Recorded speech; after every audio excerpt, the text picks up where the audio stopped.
we didn't have any testimonies today, but the testimony is like we are breathing and we are sitting over here.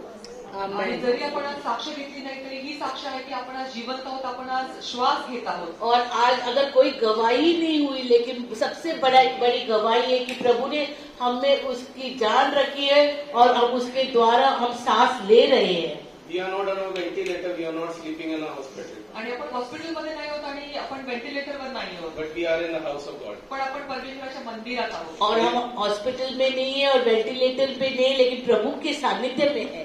Praise the Lord. आणि परमेश्वराची स्तुती असो. So getting into the word of God. आणि परमेश्वराच्या वचनामध्ये आपण बघूया. I'm sure that you must have seen a board like, God is a silent guest in every meal or something like this.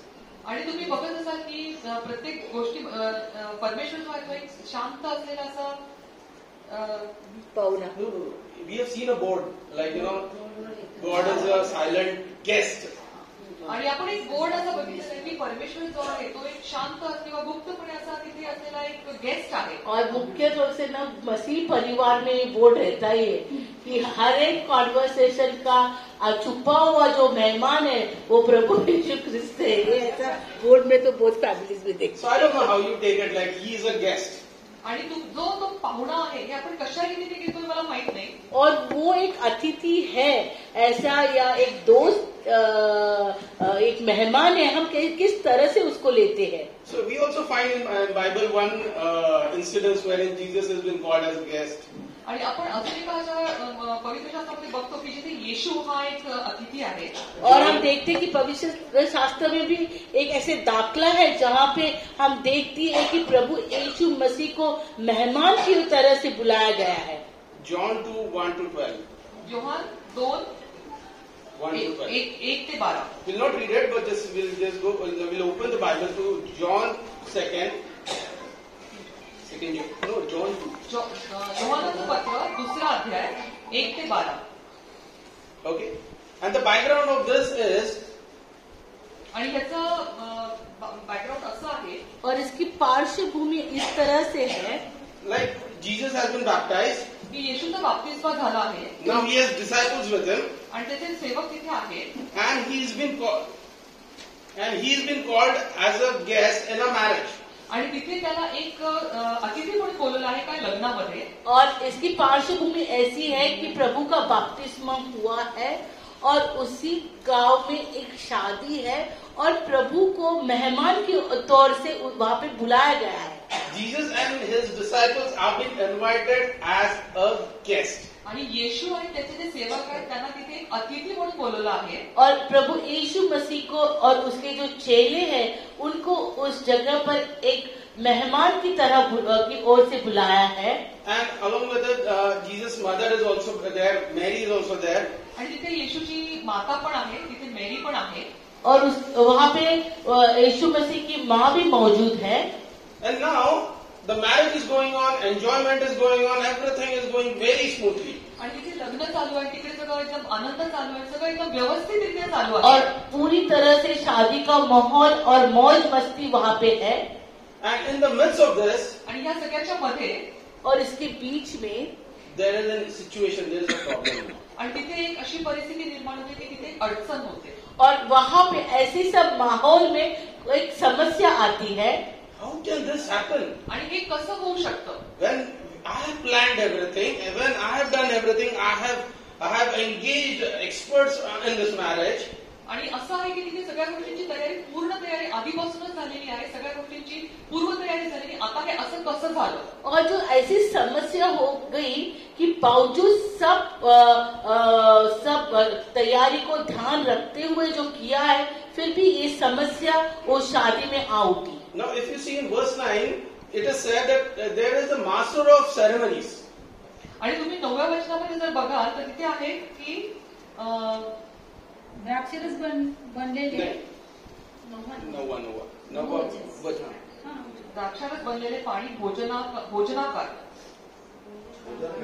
भोजन करणाऱ्याने जेव्हा चाखले तो द्राक्षरस कुठला आहे हे त्याला ठाऊक नव्हते, पण पाणी काढणाऱ्या चाकराला ठाऊक होते. तेव्हा भोजन कारभारी वराला So there was a expert over there in this marriage. आणि ह्या लग्नामध्ये एक भोजन कारभारी होता. और इस शादी में जो सब पूरी अरेंजमेंट करने के लिए तज्ञ लाए गए थे. So in spite of such an expert present over there, when there was the best of the plannings, there was a shortage. आणि ह्या सगळ्या गोष्टी आपण बघतो की इतकं उत्तमातली उत्तम तिथे तयारी असताना सुद्धा तिथे अडचण निर्माण झाली. और इतनी तैयारी करने के बावजूद भी हम देख रहे उधर वहां पे एक बड़ी दिक्कत आ गई है. Why? आणि हे कशामुळे? Because of Psalms 127, 1 and 2. आणि आपण पाहूया हे स्तोत्र संहिता 120, 1 आणि 2. 127. Take 127. Psalms 127. स्तोत्र संहिता 127, 1 and 2. 1 आणि 2.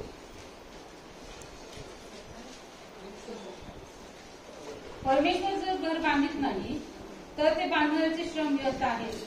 परमेश्वर जर नगर रक्षित नाही तर पहारेकऱ्याचे जागरण व्यर्थ आहे. Praise the Lord. Praise the Lord. Everyone must have gone through this situation. Though my plans were the best, though I have made all possibilities arrangement, but still one point there is a lack in our lives. आणि बरेच जण अशा परिस्थितीतून गेले असेल की आपण उत्तमातून उत्तम सगळी पूर्वतयारी केली असेल, पण तरी सुद्धा त्या शेवटच्या क्षणामध्ये काहीतरी अडचण निर्माण और होते. हमारे जीवन में ये अनुभव आया है कि हम सब तैयारी करके बैठते हैं, फिर भी कुछ न कुछ दिक्कत का हमें सामना करना पड़ता है. My best of the best knowledge, my experience I put into my finances, I put all my experience to get my health in place, but still there is a problem in my life. आणि माझ्या जीवनामध्ये मी उत्तमातल्या उत्तम गोष्टी घेतल्या, माझा उत्तम आमचा अनुभव मी जोडला, माझे सगळे पैसा त्याच्यामध्ये होता, पण तरी सुद्धा काहीतरी एक त्याच्यामध्ये अडचण येते.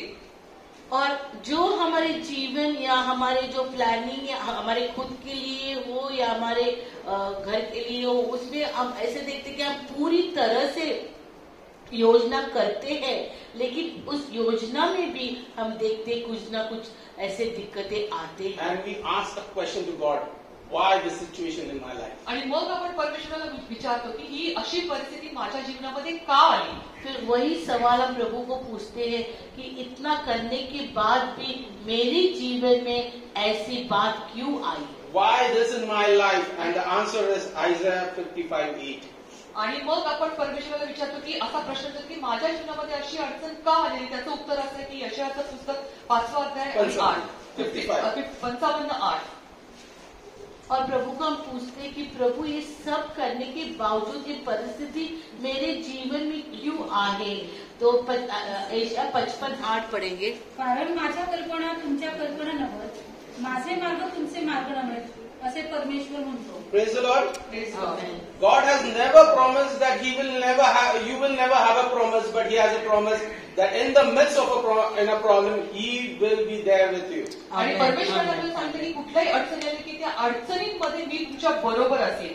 और प्रभु का ऐसा अभिवचन है कि अगर आप समस्या में है तो उस समस्या के बीच में मैं तुम्हारे साथ हूँ. He will never leave you nor forsake you. आणि तो आपल्याला कधी सोडणार नाही किंवा टाकणार नाही.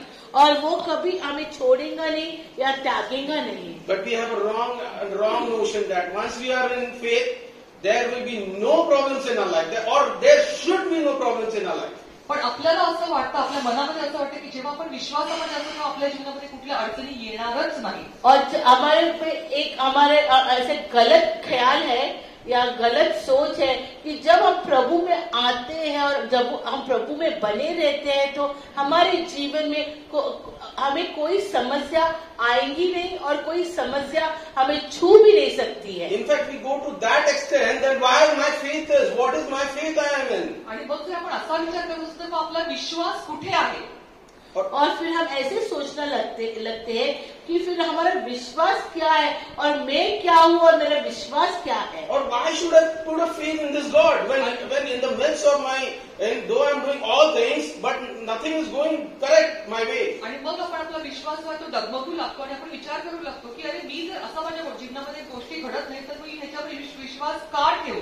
और फिर हमारे दिल में और हमारे दिमाग में एक ख्याल आता है कि अगर हम ये प्रभु यीशु पर विश्वास रखते हैं और फिर भी हमारे जीवन में ऐसी बातें हो रही है तो फिर विश्वास रखने का क्या मकसद है और क्या फायदा है. We just go ahead and we'll see why it is so. आणि आपण थोडं पुढे जाऊन बघूया की असं का आहे.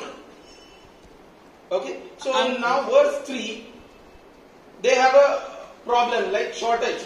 There's no more wine left now. आणि तिसऱ्या वचनामध्ये आपण बघतो की तिथे द्राक्षारस संपलेला आहे, थोडा संपलेला आहे. तो ये सारी जो अभी तक हमने बातें सुनी है प्रभु का वचन क्या हम देखते हैं कि अभी उस शादी में हम प्रभु यीशु मसीह आए हैं और वो शादी में हम देखते हैं कुछ समस्या आई है.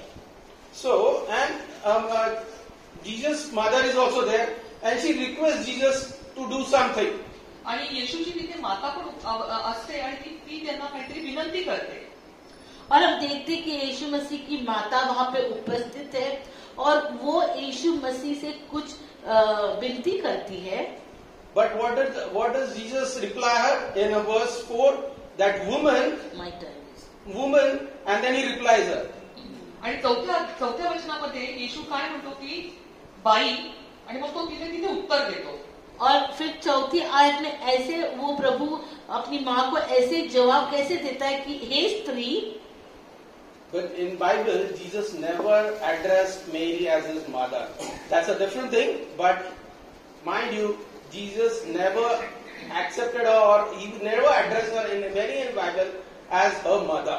आणि तुम्ही जर याचा विचार करा की पवित्र शास्त्रामध्ये येशूने कधीच मेरीला आपली माता असं पण तिथे दाखवलं नाहीये. और अगर हम पवित्र शास्त्र पढ़ते हैं तो वहाँ पे प्रभु यीशु मसीह ने मेरी माँ है करके ऐसा उन्होंने कभी भी ऐसे उनके मुंह से ऐसे लफ्ज नहीं आए हैं. Okay. So now going forward over here, what does Jesus say? That's not my problem. Why? Because Jesus was invited as a guest. आणि तिथे मग जेव्हा ती अडचण अशी येते तेव्हा येशू असं म्हणतो की ही माझी अडचण नाही का, कारण तिथे त्याला एक अतिथी म्हणून बोलवलं होतं.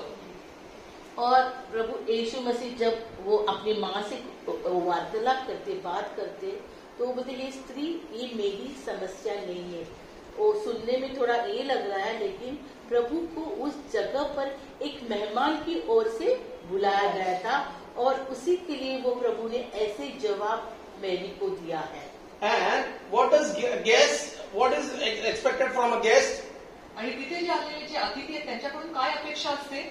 और मेहमान से हमारी क्या अपेक्षा रहती है. Just come at the time, eat, be in a social thing and go away. की तुम्ही तिथे या, खा, एकमेकांजवळ राहा आणि निघून जा. और शादी में जब मेहमानों को बुलाते हैं तो उनको इसलिए बुलाते कि आए और शादी का जो अनुभव ले, उसके खाने का स्वाद ले और फिर जाए. But mind you, Jesus is not a guest in your house, but he is the host of your house. Amen, amen, amen. पण तुम्ही हे लक्षात ठेवा, एकदम लक्ष द्या इकडे की येशू जो आहे तो तुमचा पाहुणा नाहीये, पण तो तिथे तुमचा एक होस्ट आहे. और हम देखेंगे कि जब ऐसे हम पढ़ते कि हमारे घर में प्रभु यीशु मसीह को हम मेहमान की तरह नहीं बुलाते, लेकिन वो उस घर का अधिकारी है, उसका दर्जा हम प्रभु यीशु मसीह को देते हैं. Just like it's written, not by might, not by power, but by Spirit, says the Lord of hosts. आणि तसं तिथे लिहिलेलं आहे की बळाने आणि पराक्रम नाही पण माझ्या आत्म्याद्वारे कार्यसिद्धी आहे. और जैसे प्रभु का वचन जकरिया में लिखा है कि शक्ति से नहीं या सामर्थ्य से नहीं, मेरी आत्मा से सेनाओं का यहोवा कहता है. He is the host of your family. आणि तो तुमच्या कुटुंबाचा पण होस्ट आहे और वो हमारे घर का अधिकारी है. But many a times, like pastor's dialogue is, देव ताप आला की देव म्हणतो. Pastor, do the honors. Do the honors. देव ताप आला तर देव माझं बाप आणि ताप गेलं तर मी देव बापाचा बाप. So when I'm sick, God is a doctor. When I'm financial crunch, God is my finance expert. आणि जसं सांगितलं की जेव्हा माझ्याकडे काही गोष्टी कमी असतात तेव्हा मी देवाचं अधीन असतो, पण जेव्हा काही गोष्टी असतात तेव्हा मी देवाचा बाप असतो. और प्रभु की हम प्रभु के इस तरह से देखते जब हमारे जीवन में कोई कमी घटी हो या पैसा नहीं है या कोई दिक्कत या कोई बीमारी है तो प्रभु को हम वो प्रभुता देते हैं. लेकिन ये समस्या जब हमारे जीवन से निकल जाती है तो वो प्रभु उसके जगह पर कहाँ जाता पता नहीं, लेकिन हम हमारे जीवन में वो प्रभुता लेते हैं. God has to be part of your life every now and then. 24 hours, 24 into 7. आणि परमेश्वर तुमच्या जीवनाचा भाग असला पाहिजे. रात्र दिवस 24 तास तुमच्या बरोबर तो असला पाहिजे. लेकिन हम प्रभुत्व हमारे जीवन में 24 घंटों रात और दिन हमारा जो सांस है उस समय तक वो हमारे जीवन में एक प्रभु ही करके रहना चाहिए. Just like Enoch in Genesis 5:23-24, we'll not open it, but in that, what does it say? That Enoch walked with God. आणि हनोकाने जसं आपण उत्पत्तीमध्ये पाहतो की तो जो आहे तो परमेश्वराबरोबर चालला, विश्वासामध्ये चालला. और हम जैसे पढ़ते हैं उत्पत्ति में कि किस तरह से इनोक प्रभु के साथ चले. God is always there with you.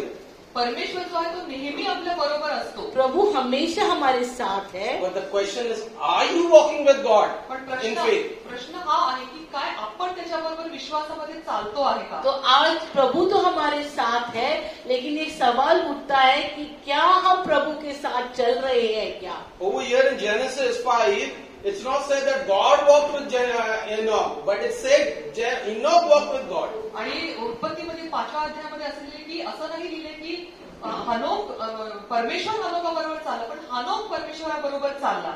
और जैसे उत्पत्ति 5 अध्याय में पढ़ते हैं कि इनोक प्रभु के साथ चला, बल्कि ऐसे नहीं लिखा है कि प्रभु इनोक के साथ चले. Enoch took that effort that I will not go away from God, I will walk with God in any of the circumstances. आणि हनोकाने ते प्रयत्न केले की तो परमेश्वराबरोबर चालेल, इतर कुठल्याही मार्गाला तो जाणार नाही.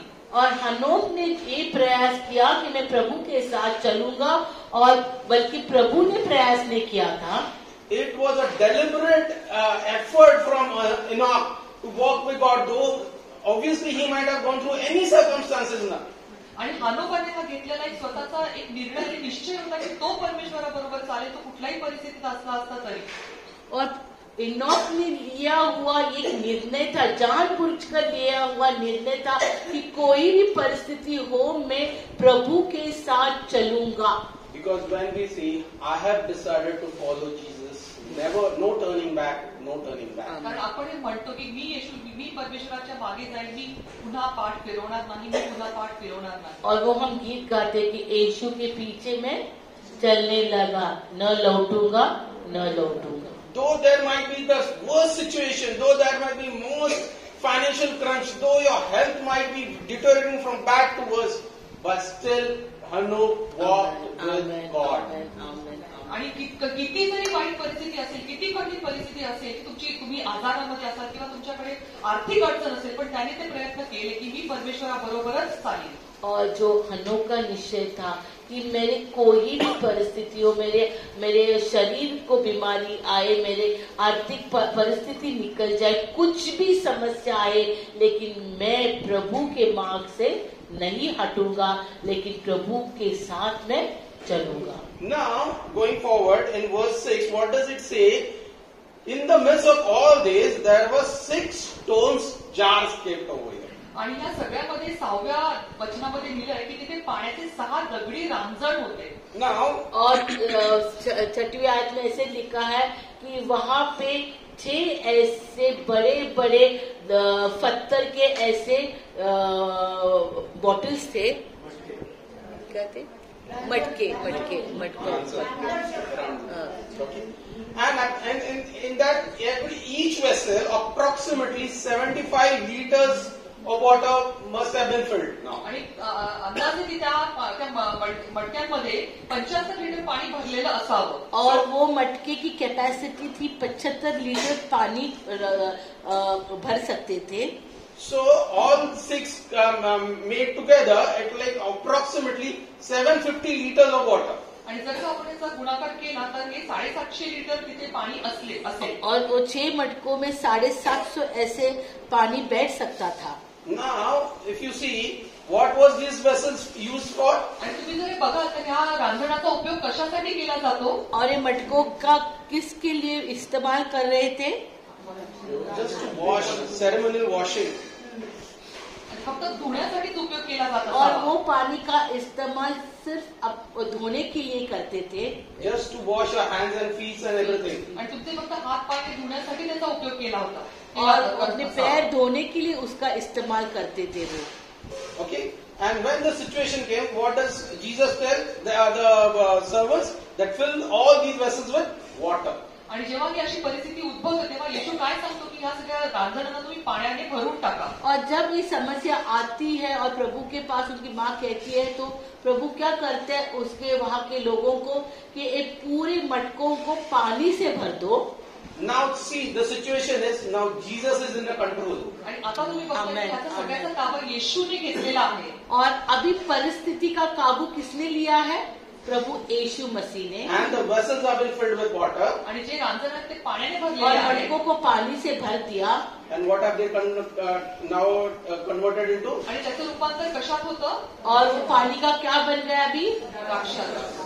Praise the Lord. Praise the Lord. When Jesus is in your life, आणि जेव्हा येशू तुमच्या mind you, जीवनात when असतो Jesus in your life is going to be transformed immediately. आणि जेव्हा येशू तुमच्या जीवनात असतो तेव्हा लगेचच तुमचं जीवनाचं परिवर्तन होईल. और जब यीशु मसीह हमारे जीवन में आता है तो एक परिवर्तन आता है. Though you might have been sitting over here with your heads going back to worse, your financial problem has no solutions, though your family situation is the darkest part of your life, and your court cases are also not coming into your control.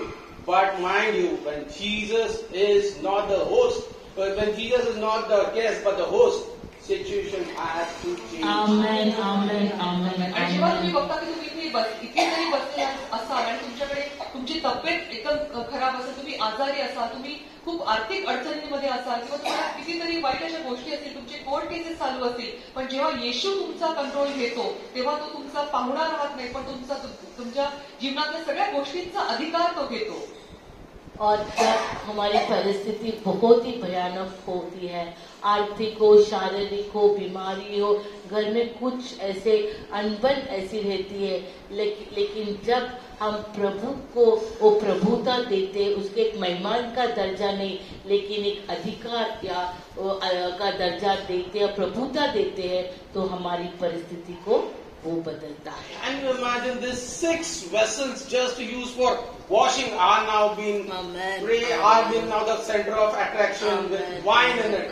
आणि तुम्ही काय याची कल्पना करू शकता की जे सर्वसाधारण जे रांजण पाण्याने भरलेले होते त्याचं आता रूपांतर झालेलं आहे द्राक्षारसामध्ये. आणि तिथे किती अशी ही चमत्कारिक गोष्ट अशी आहे कि हमारे सोच के परे है. क्या हम सोच सकते हैं कि जो मटके जो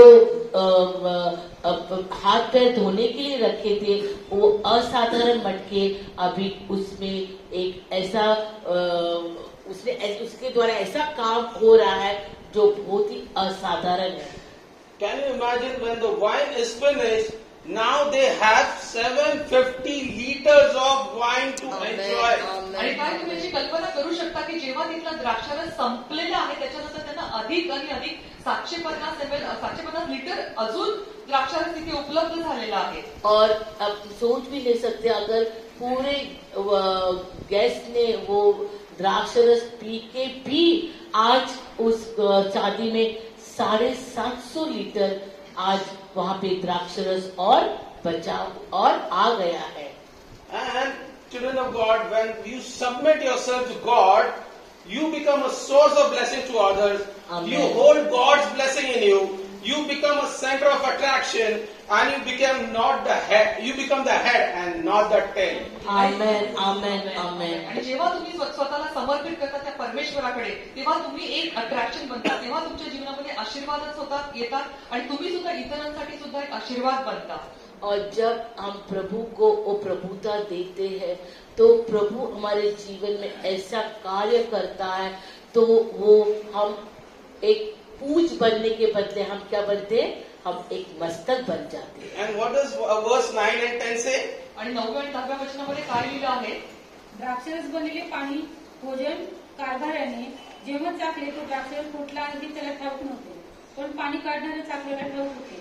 तेव्हा भोजन कारभारी वराला बोलवून म्हणाला, प्रत्येक मनुष्य पहिल्याने चांगलं द्राक्षरस वाढतो आणि लोक यथेच्छे प्याले मग नीरस वाढतो. तू तर चांगल्या द्राक्षारस आतापर्यंत ठेवला आहे. What was the quality of that wine? आणि ते जे द्राक्षारस होतं त्याचा दर्जा कसा होता? और जब वो द्राक्षरस का जो क्वालिटी थी वो कैसी थी? It was the best of the best. आणि ती उत्तमातली उत्तम अशी होती. और वो सबसे बेहतरीन ऐसी क्वालिटी थी. Children of God, if you are sitting over here with this situation that I am useless, I am good for nothing, आणि माझ्या but when you are transformed, you will become the best of the best. आमेन, आमेन, आणि आमेन. जेव्हा माझ्या परमेश्वराच्या लेकरांवर तुम्ही असा जर विचार करत असाल की मी एकदम इथे दुय्यम स्थितीमध्ये आहे, मी एकदम माझा काहीच उपयोग होत नाही, तर तुम्ही असा विचार करू नका. कारण जेव्हा येशू तुमच्या जीवनामध्ये परिवर्तन करेल तेव्हा तुम्ही उत्तमातले उत्तम असे बनाल. अगर हमारे जीवन में ऐसे ख्याल आता रहेंगे कि मैं कुछ काम का नहीं, मेरे से कुछ हो नहीं सकता है, लेकिन जब प्रभु आपके जीवन में होता है तो आपके जीवन के द्वारा सबसे बेहतरीन बातें प्रभु करता है. What does Proverbs 10:22 say? प्रॉव्हर्ब्स 10:20 मध्ये काय म्हटलं आहे? और नीति वचन 10:22 में क्या लिखा है? परमेश्वराचा आशीर्वाद समृद्धी देतो, त्याच्याबरोबर तो आणखी कष्ट देत नाही. Praise the Lord. आमेन. परमेश्वराची स्तुती असो. When God starts blessing you, all your hardships just go away, start going आणि away from त्याच्यामध्ये you. असं लिहिलं की परमेश्वर जेव्हा आपल्याला समृद्धी देतो तेव्हा तुमचे कष्ट दूर होतात. और प्रभु के वचन में ऐसे करता है कि धन यहोवा की आशीष ही से मिलती है और वह उसके साथ दुख नहीं लाता. One example now. आता मी तुम्हाला एक उदाहरण देतो. These are two papers, piece of papers, हे 2 कागदाचे तुकडे आहेत. just simple two piece of papers, okay? और ये 2 साधारण ऐसे पेपर के कागज दिखते हैं. Okay? Now, when I ask you to select one of these, which one will you select? आणि जेव्हा या 2 तुकड्यांमध्ये मी तुम्हाला म्हणते की याच्यापैकी एकाची निवड करा, तेव्हा तुम्ही कशाची निवड कराल? और ये दोनों कागज से हम किसे चुनेंगे? This? Why this? What's the difference in this? Value. Value, why? तो हम वो क्यों चुने थे? क्योंकि जो कीमत है उसके लिए. Why this value? आणि ह्याला त्याची किंमत का आहे? और क्यों ऐसा मोल उसके लिए? Because one paper is yet to be processed and one paper has been processed. आमेन, आमेन, कारण आमेन. एका कागदाची किंमत मोल ठरवलं गेलेलं आहे, दुसऱ्याची अजून ठरवलेले So, नाही. process means some processes. त्याच्यावर काही कार्य केलं गेलं आणि ह्या पांढऱ्या कागदावर काही कार्य तो अजून केलं गेलं नाहीये. ये 2 कागज का इतना ही फर्क है. एक कागज कार्यरत हुआ है और एक पर कार्य करने का बाकी है. One paper has been gone through torture, it's been printed, heat and all sorts of things has been done on it. It has gone through a lot of tremendous pressure and everything. And that's why its value is. आणि तुम्ही जर विचार करा की ही जी note होती ही सर्वसाधारण note होती, त्याच्या आधी त्या कागदाला अनेक यातना सहन कराव्या लागल्या, त्याच्यावर प्रिंटिंग झालं, त्याच्यावर चुरगळून तो सरळ झाला आणि खूप ह्या कष्टानंतर मग त्याला ती किंमत, त्याला ती मोल मिळालेला आहे. तो एक जो कागज है जिसको आज मूल्य है और जिसकी वैल्यू है, क्योंकि उस प्रक्रिया से वो गुजरा है, उसके ऊपर आने वाले प्रेशर्स, उसके ऊपर आने वाली आग, सब से वो गुजरा हुआ है और वो उस मूल्य के लिए लायक बन गया है. Many times we don't want God to process over us. He doesn't want to us to be go through various processes, various things. आणि बरेचदा आपल्या जीवनात देखील असं होतं की जेव्हा आपल्याला काही अडचणी येतात तेव्हा खूप यातना असतात आणि त्या प्रक्रियेतून जाताना आपल्याला अडचण वाटते, पण आपण त्याच्यातून जायला तयार नसतो. और कभी कभी हम देखते हैं कि प्रभु जब हमारे जीवन में कुछ कार्य करना चाहता है तो अनेक ऐसी बातें लाता है जो हमारी मर्जी के खिलाफ रहती है और उस जो प्रभु के जो हमारे लिए जो कार्य है उससे हम वंचित होना चाहते हैं. So if you expect God to work in a situation, if you expect God to do work in a situation, you have to make Him the host of your life and family. आणि जर का तुमची अशी इच्छा असेल की परमेश्वराने तुमच्या जीवनामध्ये काही कार्य करायला पाहिजे तर तुम्ही तिथे त्याला अतिथी नाही पण तुम्ही त्याला तिथे अधिकारी असं स्थान दिलं पाहिजे. और अगर हम चाहते हैं कि प्रभु हमारे जीवन में उसका कार्य करे तो हम प्रभु को प्रभु का दर्जा देंगे, एक मेहमान का दर्जा नहीं देंगे. Take is sitting over here. What the admin has been given? Full rights. Technology. Full rights for an admin of a particular software or something. like that. एखादं सॉफ्टवेअर जर असेल तर त्याला तिथे पूर्ण त्याचे अधिकार दिलेले असतात. जैसे हमारा प्रेयर ग्रुप है, उसका एक एडमिन होता है, वो एडमिन ही सब राइट्स दे सकते हैं. और कौन से राइट्स, किसको पढ़ने का राइट, किसने लिखने का राइट, किसको एडिट, वो कार्य कौन कर सकता है? वो कार्य का जो अधिकारी है, एडमिन राइट, वो ही कर सकता है. The moment God is in your life gets transformed and the situation starts changing. आणि ज्या क्षणाला येशू परमेश्वर तुमच्या जीवनामध्ये असतो तेव्हा तुमच्या जीवनामध्ये तुम्ही त्याला स्थान देता तेव्हा तुमच्या जीवनामध्ये परिवर्तन होऊ लागतं आणि मग परिस्थिती बदलते. और जब प्रभु हमारे जीवन में है और प्रभु को हम अपने जीवन का पूरा अधिकार सौंप देते हैं और प्रभु को जब हम अनुमति देते हैं तभी हमारे जीवन में उसके कार्य के क्या होती है? शुरुआत होती है. Second example is like the Samaritan lady. आणि दुसरं उदाहरण म्हणजे ती समृद्धी स्त्री. In John 4. योहानाचं अध्यायामध्ये 4th वचन. और हम बाइबल में दूसरा उदाहरण देखेंगे उस श्रमरूनी स्त्री का. In John 4. Yohan 4. If you see the background of the Samaritan lady. और वो श्रमरूनी स्त्री का जब अगर हम पार्श्वभूमि देखेंगे तो So she was the worst, like she was a sort of a bad character sort of thing. आणि जर का तुम्ही ते शंभरणी स्त्रीचं जर का पार्श्वभूमी जर पाहिली तर असं तुम्ही पहा की तिचं चारित्र्य जे होतं ते चांगलं नव्हतं. और वो उस स्त्री का जो चरित्र था वो इतना अच्छा नहीं था. Her past was very dark. आणि तिचा जो भूतकाळ होता तो एकदम अंधार होता. उसका अतीत बहुत ही भयानक और अंधकार से भरा हुआ था. But one day she encounters Jesus. पण एक दिवशी ती येशूला भेटते. लेकिन एक दिन उसकी मुलाकात किससे होती है? अपने प्रभु के साथ होती है. She has a conversation with Jesus. आणि ती येशू बरोबर वार्तालाप करते. और उसकी बात प्रभु येशू के साथ होती है. And after that, she becomes an evangelist Amen. for the city of Amen. Samaria. आणि मग त्याच्यानंतर तिच्यामध्ये असं परिवर्तन होतं की ती सुवार्ता पसरवणारी अशी होते. और ये ऐसी स्त्री बन जाती है जिसका अतीत इतना खराब था, लेकिन जब उसने प्रभु यीशु मसीह के से मुलाकात के बाद वो एक प्रभु के लिए एक सुसमाचार बांटने वाली स्त्री बन गई. She just does not keep that good news with her, but she goes and preaches in the city, and the complete city comes out of and meets Jesus. Amen. आणि मग ती असं करते की जेव्हा तिच्या जीवनामध्ये असं परिवर्तन होतं तेव्हा ती जी सुवार्ता आहे ती तिच्यापर्यंतच ठेवत नाही पण ती इतर त्या शहरामध्ये प्रत्येकाला जाऊन सांगते आणि त्या शहरातले लोक पण तिथे येऊन येशूला भेटतात.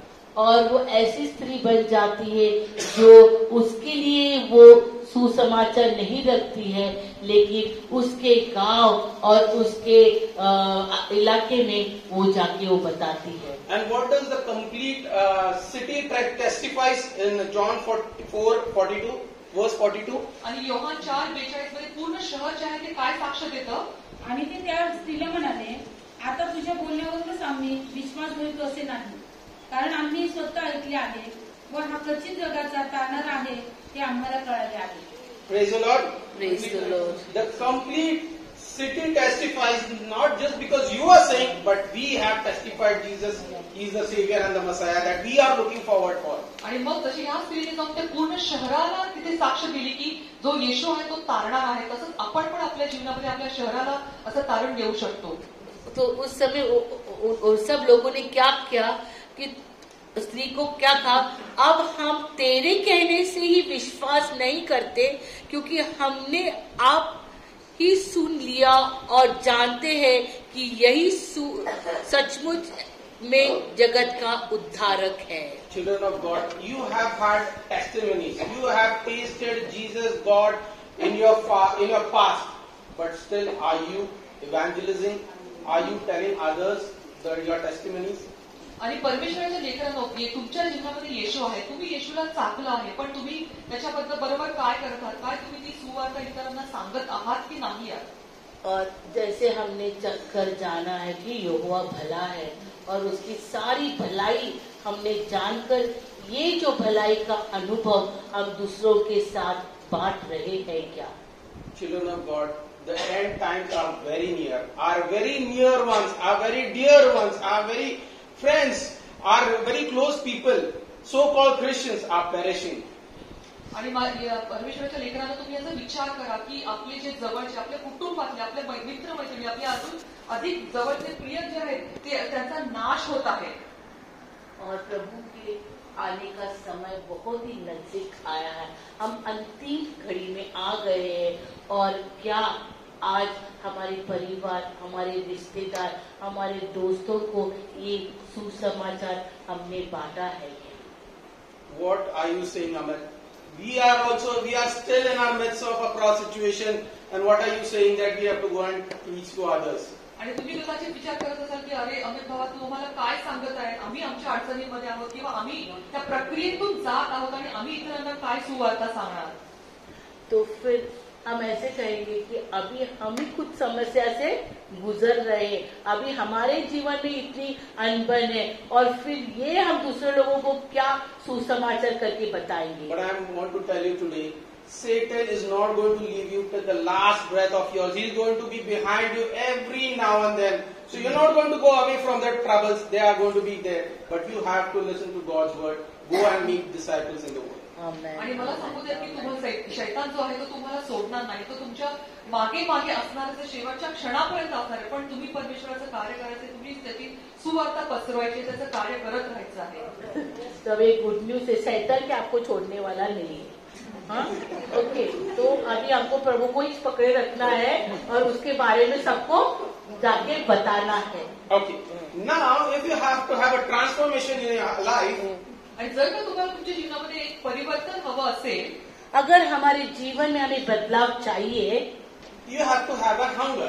तर तुमच्यासाठी ती एक भूक असली पाहिजे. तो उसके लिए हमें उसकी एक भूक और प्यास होनी चाहिए. When do you have hunger? Basically, when you are normal, your body or physically you are good, then you have hunger. आणि तुम्हाला भूक केव्हा लागते? जेव्हा तुम्हाला तुमची शारीरिकरित्या तुम्ही एकदम व्यवस्थित असाल, तेव्हा तुम्हाला भूकेची जाणीव होते. और जब हम अच्छे सेहत में रहते हैं तभी हमें भूक लगती है.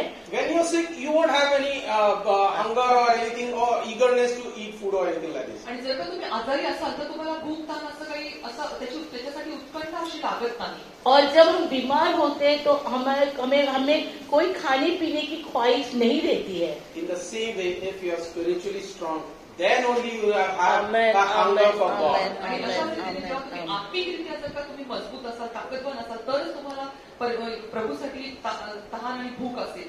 उसी तरह अगर हम आत्मिक बल से चलते हैं तो प्रभु के लिए हमें वो भूख और प्यास लगने वाली है. If you have no attraction, if you have no hunger for God, that means spiritually you are weak and you're sick.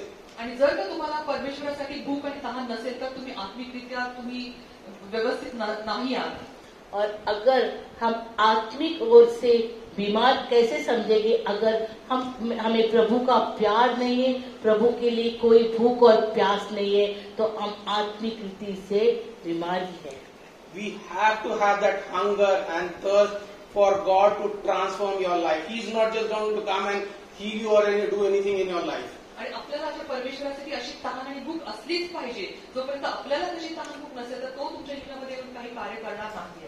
जब तक हम प्रभु के लिए प्यासे और भूखे नहीं होंगे तब तक प्रभु हमारे जीवन में कोई भी बदलाव नहीं लाने वाला है. But only when you open the doors for God, Amen. He will just come and start working. आणि जेव्हा तुम्ही त्या परमेश्वरासाठी दरवाजा उघडा कराल तेव्हा तो तुमच्या जीवनामध्ये कार्य सुरू करेल.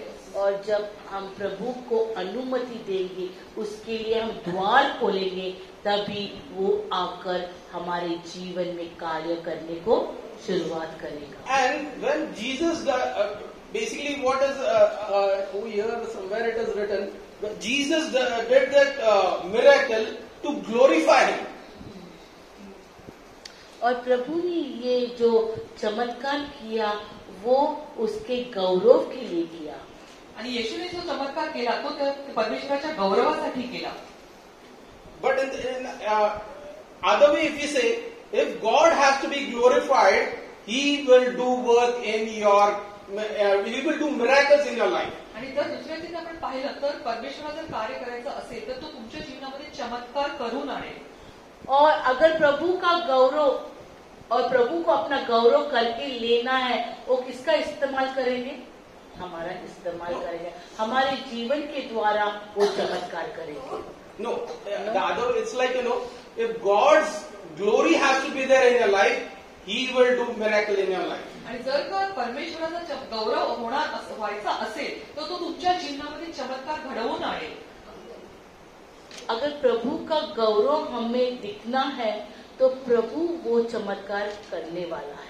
So you have to have God's glory in your life to get the miracles working in your life. आणि म्हणून तुमच्या जीवनामध्ये त्याचा गौरव असला पाहिजे ज्याच्याद्वारे तुमच्या जीवनामध्ये तो चमत्कार येईल. So children, और प्रभु का गौरव के द्वारा ही प्रभु वो चमत्कार कर सकता है. so children of God, today is the day of salvation.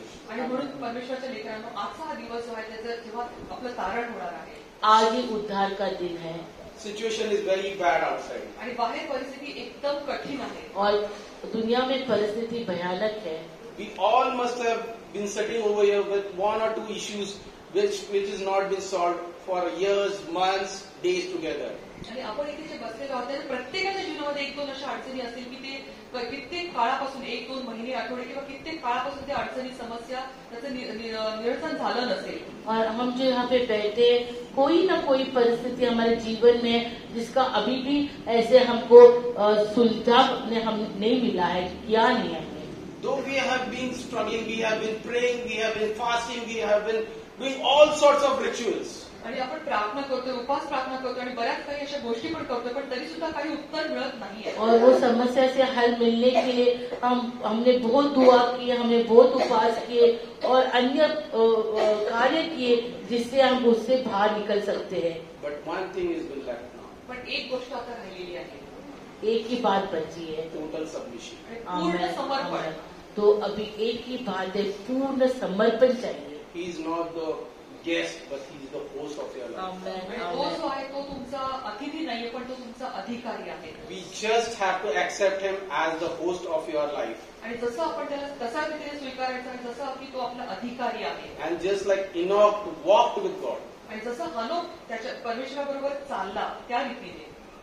और हमको प्रभु को वो प्रभुता देनी है, उसको ही हमें सारा अपने जीवन का अधिकार देना है. और जैसे इनोक प्रभु के साथ चला वैसे हमें उसके साथ चलना. God has a promise, He will never leave you nor forsake you, but now the decision is yours. आणि परमेश्वराने आपल्याला अभिवचन दिलेलं आहे की तो तुम्हाला कधी सोडणार नाही, टाकणार आहे. तर आता निर्णय घेण्याची वेळ आपल्याकडे आहे. और प्रभु ने तो हमें कहा रखा है उसके वचनों के द्वारा कि प्रभु हमें कभी त्यागेंगे नहीं और छोड़ेंगे नहीं. Are you dependent upon the doctor? Are you dependent upon the lawyer? Are you dependent upon the finance expert? आणि काय तुम्ही कुणावर अवलंबून आहात? तुम्ही त्या डॉक्टरवर अवलंबून आहात का? तुम्ही त्या लॉयरवर अवलंबून आहात का? तुम्ही जे फायनान्शियल एक्सपर्ट आहे त्याच्यावर तुम्ही अवलंबून आहात? तो हमने हमारा जीवन किसके ऊपर आधारित किया है? इस दुनिया के डॉक्टर पर या इस दुनिया के बैंक पर या दुनिया के बातों पर? Please don't misread me. I'm not against any doctor. I'm not against any advocate. No, I'm not against that. But first preference is who? The doctor or the God? आणि मला तुम्ही चुकीचं असं समजून घेऊ नका. मी काय कुठल्या डॉक्टर किंवा लॉयर किंवा फायनान्शियल ऍडवायझरच्या विरोधात नाही. पण तुम्ही हे समजून घ्या तुम्ही तुमचं पहिलं स्थान कोणाला देत आहात. और भाई कहना चाहते हैं कि वो कोई डॉक्टर या लॉयर के खिलाफ नहीं है, लेकिन हम किसको पहला स्थान हमारे जीवन में देते? हम वैद्य को स्थान देते या हम प्रभु को स्थान देते? वो हमें जांचना है. Shall we close our eyes? आणि आपण आपले नेत्र बंद करूया. Let us surrender ourselves today. आणि आज आपण पूर्णपणे त्याला समर्पण करूया. Let's take a first step today. आणि आपण एक विश्वासाची एक पाऊल उचलूया. Lord, change my life. की देवा तू आज मला बदल. Help me to understand what are you teaching me in this stormy weather. आणि ह्या तुफानामध्ये तू मला काय शिकवत तुम्हाला दाखव. Because God's plans are beyond our imaginations. पण परमेश्वराची जी योजना आहे ती आपल्या कल्पनेशक्तीच्या बाहेर आहे. God has a plan for each one of you sitting over here. आणि परमेश्वराची योजना इथे बसलेल्या प्रत्येकासाठी आहे. And they are the best of the best plans. आणि ते ज्या योजना आहेत त्या उत्तमातल्या उत्तम आहेत. Only the thing is, are you ready to take a faith step? पण केवळ एकच आहे की तुम्ही एक ते विश्वासाच्या द्वारे ते पाऊल घ्यायला तयार आहात. Are you going to open the doors as a host for Him? आणि काय तुम्ही तुमचे दरवाजे त्याच्यासाठी एक अधिकारी म्हणून उघडणार आहात का? God is just at the door knocking. आणि परमेश्वर जो आहे तो तुमच्या दरवाजाच्या जवळ ठोठावत आहे. Are you ready to open that door? आणि काय तुम्ही तो दरवाजा उघडायला तयार आहात का? तो आज प्रभु कहता है कि आज वो आपके दरवाजे के बाहर रहते खटखटा रहे. आप आज वो विश्वास का एक पाँव लेते हैं क्या और वो दरवाजा खुद खोलते हैं क्या? ऐसे प्रभु आज आपसे बात कर रहा है. Don't waste time, children of God. Today is the day of salvation. He is just waiting for your one step of yours. Lord, here I am, as I am. आणि परमेश्वराच्या लेकरांना तुम्ही आता वेळ अजिबात घालवू नका. तो तुमच्या तिथे अगदी जवळ दरवाजाच्या बाजूला उभा आहे. तुम्ही दरवाजा उघडा आणि त्याला म्हणा हो मी जसा आहे जिथे आहे तिथे मी तयार आहे.